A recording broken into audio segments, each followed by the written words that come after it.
right now. Brought to you by Ford and your North Texas Ford dealers. Ford is the best in Texas. We bring to you Dallas Cowboys owner and general manager Jerry Jones. Good morning, sir. Hey, guys. Kevin, Corey, Mike, good to be on with you, man. Absolutely, absolutely. Now, it's been a great season. Clearly, this Cowboys team has been amazing at home. I'm curious if you could give us some insight about how important the next 2 weeks are, not only in terms of the standings, but to prove that this Cowboys team can beat quality opponents on the road. This is daunting, without exaggeration. It's a daunting task to go to Buffalo with a very dangerous team, very talented team, one that early was predicted to be, if anything, a dominant team. And their quarterback is outstanding. And this presents all kinds of problems for anybody. So this is a daunting task to even think about having to go from there to the other road game that we've got. And so buckle your seatbelts. This is every bit the challenge as we had last weekend. That's as it should be. If we could go up there and play the kind of game that we all would want us to play, it will be a major impetus to us having the team that we want in the playoffs.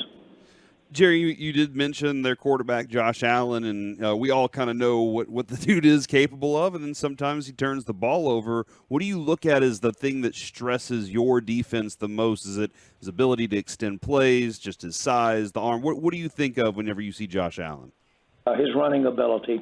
Anybody that tells you any defense, any team that's up against a defense that has a really unique running component, defenses normally aren't set up for the quarterback to be a major running component. Well, they are, and he makes yards on his own. They're not blocked yards so often. He's just got that kind of size. That's quite a challenge to a defense when you've got to stay home and play that quarterback run on top of have your keys to whether it's pass or run. So that's the first thing we ought to keep in mind. And he's a load. He brings a lot of yards after contact. That's rare, but that's effective. So this is easily I'd frankly have to say, with all due respect to everybody we've played, this is one of the toughest quarterback challenges we've faced.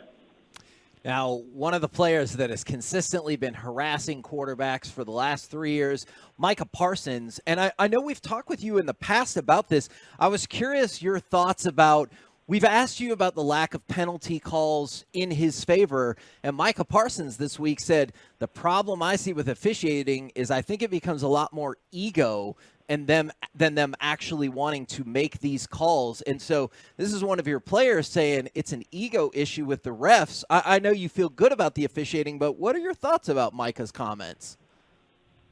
Well, I will say this, that our officiating is not one for us to wear the badge or be there to critique. It's just not. It's not effective in terms of our ability to win a game. And so I don't like to really get into officiating discussions as to their effectiveness. I always go back to I really came in as a natural, let the guys make the calls, get high integrity people, let them make the calls. Everybody has to live with the same integrity. You can get too much things to look at out there, and you come up with, well, on any play you can call a penalty. And to a degree, there's some of that. So you have to appeal to just the overall judgment of the crew and say, let's keep this thing to where we haven't overly impacted the game by the wrong calls. On the other hand, we've got to have, as a big component of being a good football team, you have got to be a disciplined team. And you've got to be one that plays within the rules, because you can eliminate the early parts of a drive by getting in long yardage situation. There's so many things, and I don't need to reiterate that to everybody listening. But the point is, you've got a certain element in all sports where you've got to depend on the integrity, and then you've got to live with the frailties of being human. And I have a little better grace there than you might think. I imagine. Well, Jerry, to stick on Micah just a little bit, we've been discussing this pretty much at length, on how much of an impact he's had on each game, and where he stands in this defensive player of the year category. What would be your case for Micah to earn and deserve that? Well, I think that he's so impactful in the design and the impact he has on just game planning by the opposition. And I think that ought to be a big factor. Ernie Zampese, the great Ernie Zampese, was in early years, he was our offensive coordinator, but he came to us with all the respect in the world because he had played against and had been around for years and years. And we would list at the end of the year our best players with our coaching staff. And invariably, you'd have Aikman right there at the top. You'd have Emmett, and you'd have, don't want to leave out anybody, but it'd go down that list, offense, defense. When his turn came, now he was the offensive coordinator, he'd put Charles Haley about 8 inches above Aikman. He really would. And he said, I've been trying to defense this guy, offense strategize against this guy when he was at San Francisco, and you have to do it now, our opponents do here. And he is a scheme wrecker, and he causes you to have to change what you really want to do with your personnel. Now, that's an impact, and that's hard to evaluate in statistics. They normally line up the same, but they don't have to. But Micah is a major impact against the plans of the offensive we play. I think when we all heard that Micah might have been under the weather last week, we had no concerns that he was going to play, and now it's hitting other parts of the team.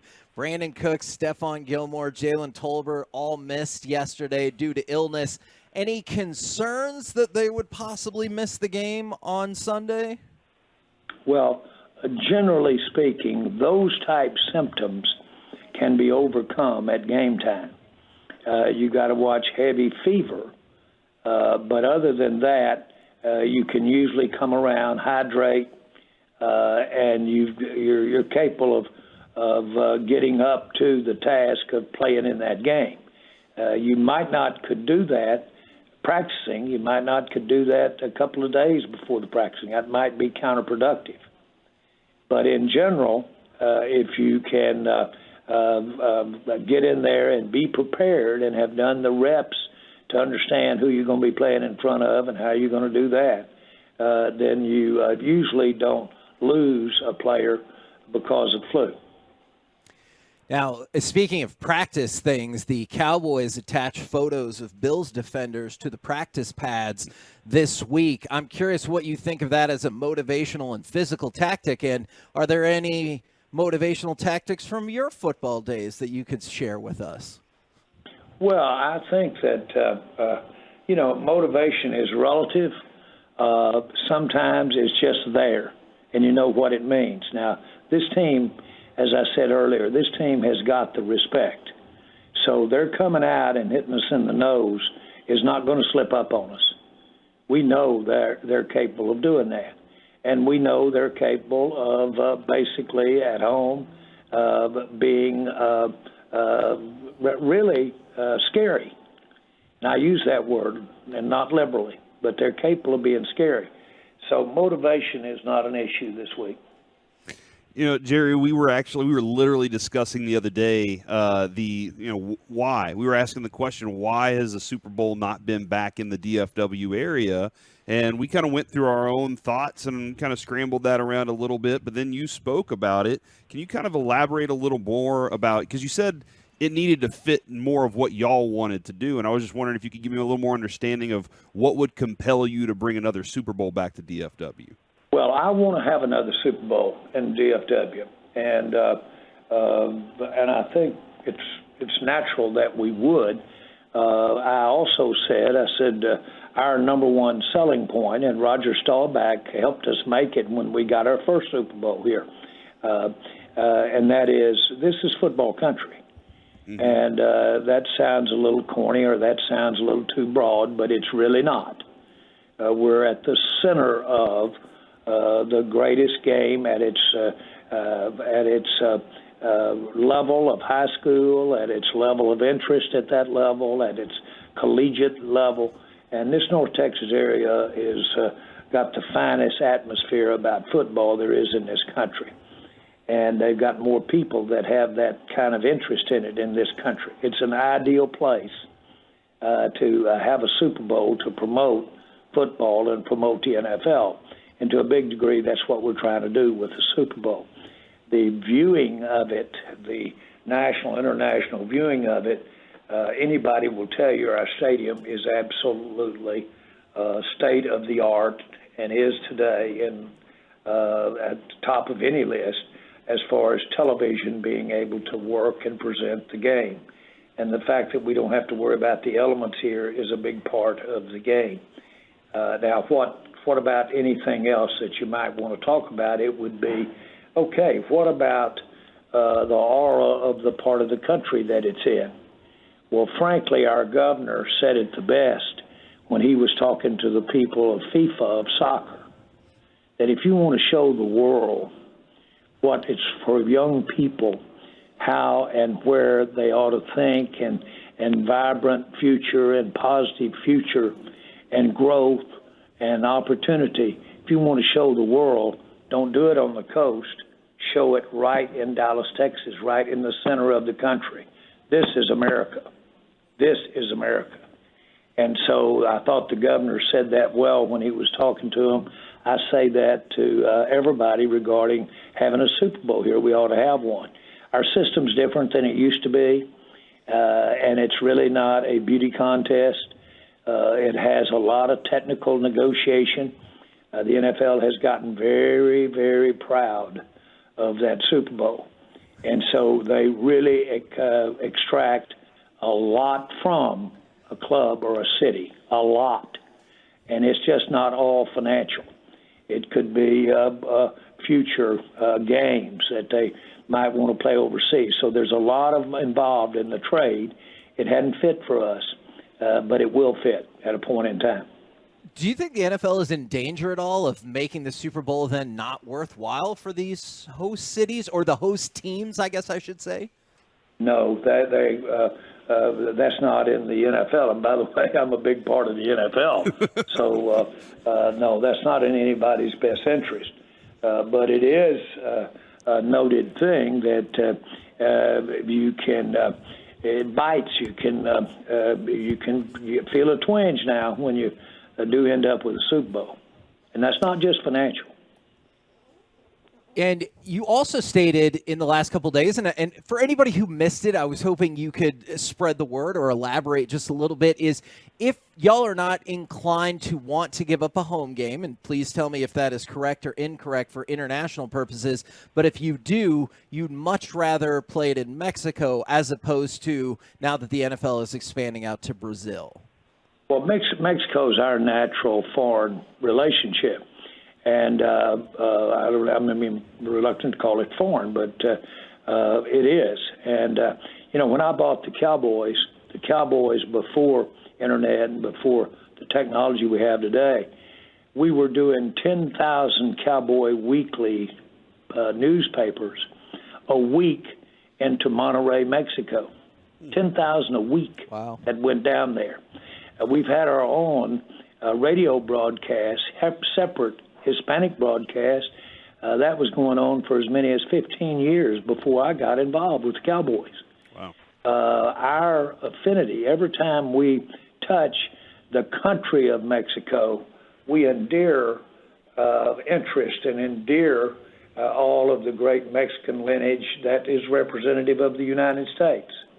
It's big to the Dallas Cowboys, Vaqueros to Dallas.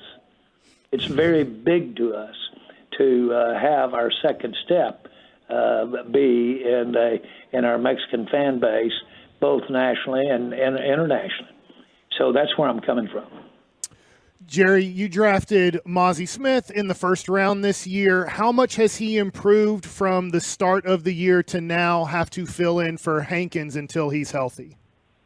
Well, first of all, let's look and see where he could improve logically. Didn't have to worry too much about improving his strength. We have a lot of players we say, well, let him get some additional size, let him work in the weight room for a year, but, boy, he's a prospect and he'll be good. Well, he's a freak of an athlete, a freak of strength, Larry Allen-ish stuff. And in my mind, Larry's the strongest guy to ever be in the league. So the kinds of things that you think of at that nose guard sitting in there controlling the center, of the action, so to speak, and you think of strength and you think of bulk and size, he's got that. That's always been the emphasis that he's had coached into him. Well, what you really would have, and he's got the athletic ability to accomplish that, is a quick twitch aspect of him, too, that could hit a gap or that could put pressure on a gap and go in there. Now, that would be phenomenal. Then you have really got a rare commodity in the middle. He's going in that direction. Now, I'm not going to, at this point, go that far in the accolades, but he has certainly improved, and that's what we would hope that we could see. This span where he's going to be having more snaps will give him an opportunity to do that, and you couldn't design a better place than the next games that we've got, our schedule, and then into the playoffs. You couldn't design a better laboratory to get Mazy Smith, get him where we want him to be. Sorry to take a step back. I'm just so intrigued by the Cowboys' popularity in Mexico. With all of that in mind, would you have any issue with an expansion or a team moving to Mexico City permanently?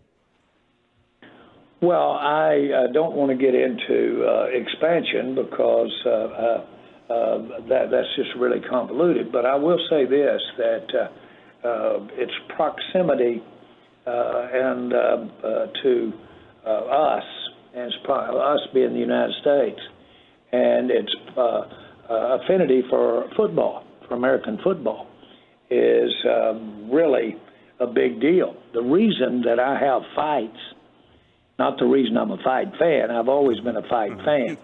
I boxed when I was a kid.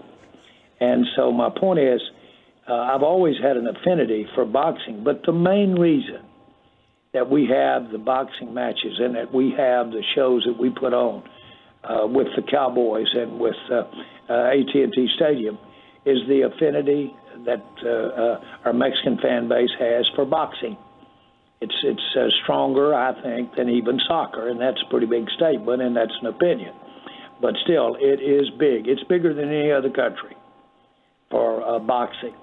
I'll never forget, I went down with a great promoter and with Pacquiao and Bob Arams, and we went down to Mexico City with Pacquiao and met with all the media, and then we went back up to Monterrey and met with that media and spent about 2 days. And, of course, tradition has it that you go to those places and then you have those long 4-hour lunches out there drinking those margaritas. Mm-hmm. And so there's about 90% of the trip I don't remember. But other than that, it was the highlight of my life to be traveling with Bob Arum and Pacquiao there. But no matter where we went in those areas, it was phenomenal, the support for the Dallas Cowboys. I've said that in this country, in my mind, and I do not have the stats to back it up, but it wouldn't surprise me if 50% of the Mexican Hispanic fans in this country are Vaqueros de Dallas fans, Cowboy fans. And I know what it is in the certainly on the northern border and the country of down into Mexico City. I know what it is for the Cowboys. And it's a big push, it's a big emphasis for us. We want that incorporated in what the Dallas Cowboys are about. Appreciate the insight as always. Obviously, go get a big victory on Sunday, and we'll catch up with you next week. Boys, it's nervous time. This is as light as you'll hear me, is this conversation. It's downhill from here on out. Fair enough. Thank you, good sir. Jerry. Good day.